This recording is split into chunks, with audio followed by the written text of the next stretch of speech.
Clapperboard the boy who refused to give up clapperboard.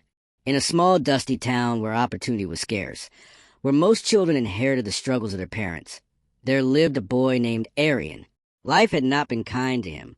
His father passed away when he was just 10, leaving behind a grieving mother in a home that seemed emptier each day.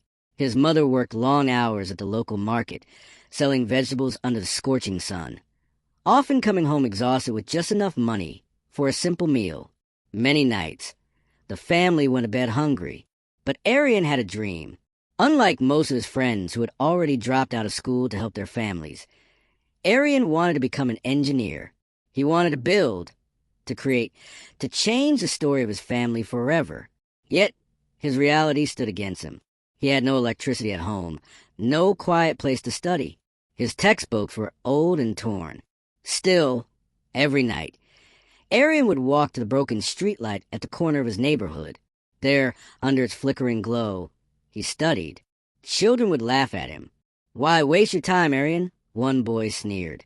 "Even if you finish school, people like us never get out," another said. Arian would lower his head, hiding the tears that burned his eyes, but deep inside he whispered, "One day they'll see."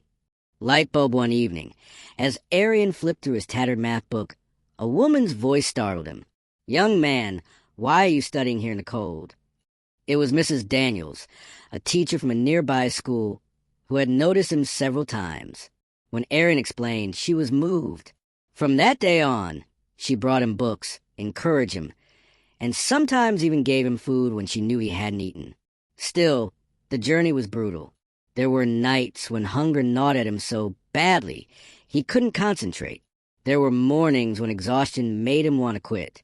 And many times, failure mocked him, low grades, rejection letters, and the whispering voices of neighbors saying, "Give it up, Arian." But each time he thought of quitting, he remembered his mother, her tired hands, her quiet sacrifices, and he told himself, "I will not let her down." Open book years rolled by. Finally, Arian's persistence paid off. He was accepted into a scholarship program that would allow him to study engineering at a prestigious university. On the day he left town, people gathered to see him off. The same neighbors who once doubted him now clapped and cheered. Tears filled his mother's eyes as she hugged him and whispered, "You carried the light of hope for both of us. Never forget where you came from."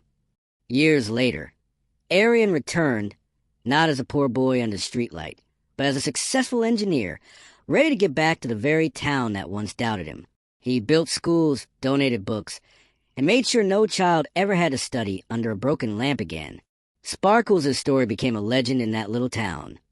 Proof that no matter how dark your beginning, with determination, hope, and perseverance, you can rewrite your destiny.